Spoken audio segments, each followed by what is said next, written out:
Bonsoir à toutes et à tous. Bienvenue dans ce live. C'est mon live 125 sur mon défi de 200 jours de live. C'est un live un petit peu tardif. On a eu une grosse journée puisque je me suis déplacée. Je ne suis plus à la montagne, mais dans le sud de la France. Donc voilà, on a passé une bonne partie de la journée dans la voiture. Ah, voilà, vous êtes en train de vous connecter. Donc si vous êtes là, faites-moi un petit coucou. Voilà, je vois pas forcément qui est là. Donc vous pouvez me mettre un petit commentaire. Je vois des cœurs.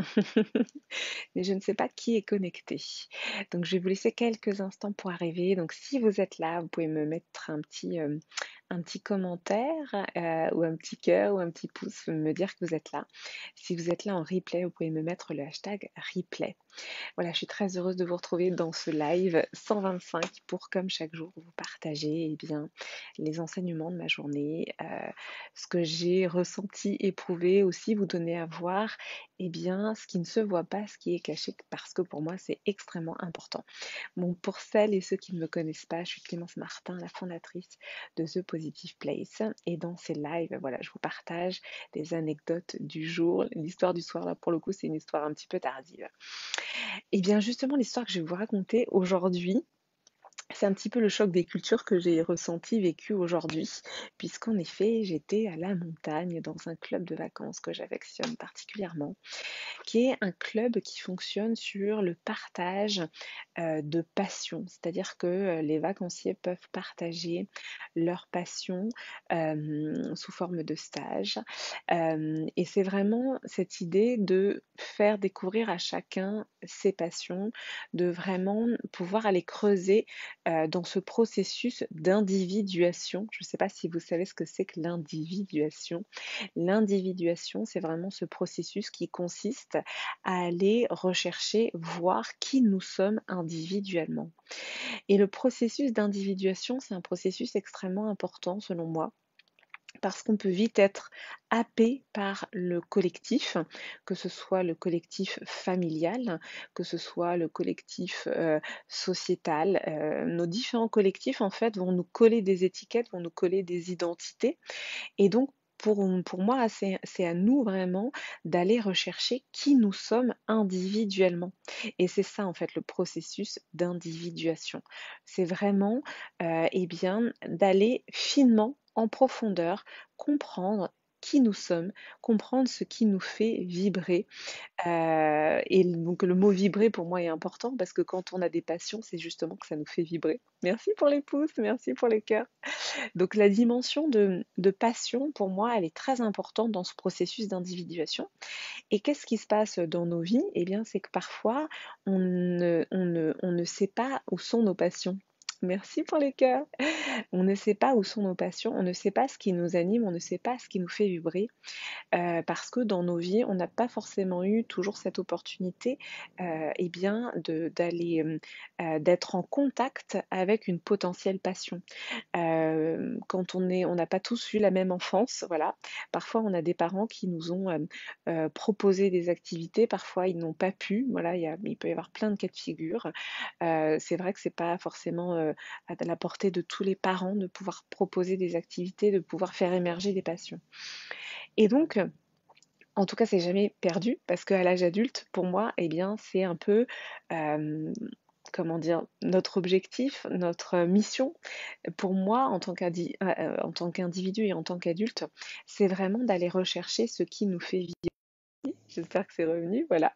Donc en tant qu'adulte, notre mission pour moi, c'est vraiment d'aller rechercher ce qui nous fait vibrer et ensuite de faire en sorte, eh bien, j'allais dire, d'utiliser nos passions le plus possible, c'est-à-dire de faire exister nos passions le plus possible dans la vie quotidienne. C'est pas toujours facile, encore une fois, je le sais, mais c'est vraiment pour moi la clé de l'épanouissement. C'est la clé aussi de notre contribution au monde. Quand on est vraiment dans notre passion, quand on est dans nos forces, c'est là qu'on va le plus contribuer. Donc, pour moi, le lieu que je viens de quitter, voilà, le lieu Fêtes et Vacances, c'est un lieu extrêmement important parce que c'est un lieu qui permet à chacun déjà d'exprimer ses passions et qui permet donc aux autres, aux vacanciers, potentiellement de découvrir leurs passions. Donc c'est vraiment un lieu extrêmement important. Moi, je sais que mon fils notamment a découvert le badminton là-bas. J'aurais jamais eu l'idée de lui faire faire du badminton et il se trouve que c'est une passion pour lui.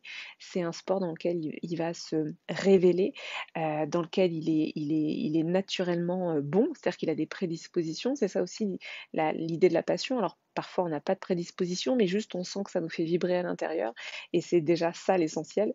En l'occurrence, mon fils, ça le fait vraiment vibrer le badminton et j'aurais pas eu l'idée, voilà, de lui faire faire. Merci Corinne. Oui, super.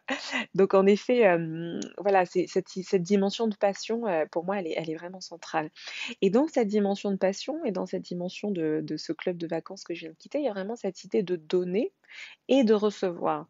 Il y a une implication puisque, bah, quand on va là-bas, on partage une passion. Alors on peut y aller en tant que vacancier, mais voilà, l'idée c'est aussi potentiellement de partager des passions. Et donc moi, c'est ce que j'ai fait. J'ai partagé, ma passion, autour du yoga du rire, de la rigologie, de la psychologie positive. Et j'ai énormément reçu, énormément, parce que j'ai eu énormément de feedback, énormément de partage. J'ai pu aussi chanter là-bas parce que voilà, moi, chanter, ça fait partie de mes passions. Et pareil, en donnant, voilà, en donnant mes passions, c'est-à-dire en donnant à voir mes passions, je reçois énormément. J'ai reçu énormément de feedback, j'ai reçu énormément voilà, tout simplement de remerciements. Et donc, il y a un échange qui se passe et c'est quelque chose d'extrêmement vertueux pour moi, que cette dimension de donner pour recevoir. C'est pour ça que j'ai intitulé ce live comme ça. Et c'est aussi une dimension qui pour moi manque dans notre société. Évidemment, moi j'aime aussi faire exister dans ces lives des choses que je ne vois pas forcément globalement dans notre société. Et là aujourd'hui ça a été un petit peu le choc des cultures parce que je suis partie de fêter vacances et puis on était sur la route et on s'est arrêté au McDonald's. Et en fait pour vous dire, j'étais pas allée au McDo depuis genre 8 ans, un truc comme ça. Et bon, c'est un McDo à côté d'une gare et évidemment les gens viennent là pour manger rapidement et repartir. Mais du coup, forcément, là, ce que j'ai pu constater, c'est que c'était pas donner et recevoir, c'était vraiment on prend quoi. On prend, on se sert. Alors évidemment, la transaction derrière, c'est on achète un repas. Donc il y a l'argent qui entre en jeu. Mais bah forcément, j'ai pas retrouvé cette dimension-là. Évidemment que c'est un petit peu caricatural, mais c'est quand même, je trouve, à l'image de ce qu'on observe un petit peu dans notre société, qui est vraiment cette dimension de prendre, de se servir. Et prendre, se servir, c'est pas du tout la même chose que donner et recevoir. Quand on donne et qu'on a un retour, que ce soit en effet soit par des messages, soit par des feedbacks, soit par de l'argent, parce qu'il y a ça aussi, évidemment, l'argent c'est une énergie et ça doit circuler. Et c'est toujours, il y a cette dimension que quand on donne aussi un savoir, une passion, un enseignement, eh bien, il y a un retour en fait, hein, qui peut se matérialiser sous forme financière. Mais pour moi, c'est vraiment pas le même mouvement, donner-recevoir, que prendre-se servir. Et dans la dimension de prendre, se servir, c'est que finalement, potentiellement, on se dit, bon, bah, on reverra plus la personne. Enfin, il y a pas de suivi, il n'y a pas la dimension de relation. Voilà ce qui me manque un petit peu, moi, dans les interactions, on va dire, que je peux avoir.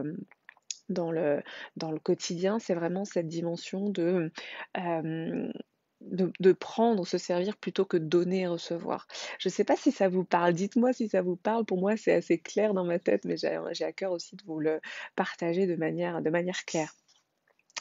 Je regarde mes petites notes, voilà. Et en fait, où je voulais en venir, c'est que pour moi, les femmes, on a vraiment cette dimension, on va dire naturellement, qui est présente de donner et recevoir. Donner, en tout cas donner. Le recevoir parfois est plus dur, mais en tout cas, on a vraiment cette dimension du cœur, nous les femmes, de donner spontanément. Après, ce qu'on a à travailler justement, c'est notre capacité à recevoir. C'est quelque chose que j'observe beaucoup, hein, dans les femmes que j'accompagne. C'est que donner pour ses enfants, donner pour son travail, donner pour son conjoint, c'est assez naturel. Et après, l'idée de recevoir est plus compliquée. Donc pour moi, c'est quand même ça qu'on a à travailler, nous les femmes. Et en même temps, je suis convaincue que bah, si les femmes prenaient plus leur place dans notre société, bah, justement, on aurait encore plus ce mouvement de donner et recevoir, on aurait quelque chose de plus équilibré. Et c'est vraiment ça que j'ai à cœur aussi de partager et dans ces lives et dans mes initiations, dans mes activations. C'est de faire en sorte que les femmes se sentent à leur place, se sentent alignées dans leur posture de femme et surtout qu'elles prennent leur place dans la société. Ça, c'est vraiment quelque chose d'important pour moi qu'on ose prendre toute notre place dans ce que l'on est, dans notre vérité, dans notre beauté, parce que pour moi les femmes sont magnifiques, toutes, elles sont absolument toutes magnifiques, et simplement pour plein de raisons, suite à des blessures, par peur de se montrer vulnérable, du fait aussi de toutes ces valeurs patriarcales qu'on a internalisées, eh bien on n'ose pas se montrer tel que l'on est. Il y a vraiment toutes ces peurs liées au fait d'être soi-même qui sont vraiment très très présentes. Et bah, ma journée d'aujourd'hui, en fait, a simplement renforcé pour moi cette idée que vraiment, il est temps. Il est temps que les femmes prennent leur place vraiment et osent être elles-mêmes. Et c'est vrai que bah, ça fait partie de ma mission pour moi vraiment de les accompagner dans ce chemin-là. Et c'est aussi donc un processus d'individuation pour reboucler avec le début de mon live, c'est-à-dire que plus en tant que femme on va se connaître finement en profondeur et plus on pourra justement rayonner au niveau du collectif. Donc il y a toujours cette dimension, ces allers-retours entre l'individu et le collectif qui pour moi sont totalement interreliés. Donc voilà mon message du jour. Voilà, je regarde mes petites notes, mais je vous ai tout dit.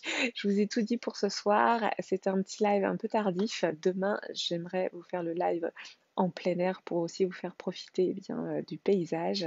Comme chaque jour, j'ai quasiment plus de batterie, voilà. Comme chaque jour, ça me fait très plaisir de partager ces moments avec vous. Alors dites-moi si ça résonne pour vous, dites-moi comment ça résonne pour vous, cette dimension de donner, recevoir, comment vous le matérialisez dans votre vie et comment vous faites exister vos passions chaque jour. Voilà, ça m'intéresse de savoir ça. Coucou Isabelle. J'adore les cœurs, merci. Ça me fait très plaisir de vous voir ici en live. Merci beaucoup à toutes, merci à Corinne, merci Isabelle, merci à toutes celles et ceux qui sont passés en live. Mettez-moi vos petits commentaires et je vous réponds entre ce soir et demain. Voilà, c'est hyper important pour moi de rentrer en lien avec vous. Je vous embrasse et je vous dis à demain. Belle soirée. Bisous, bisous.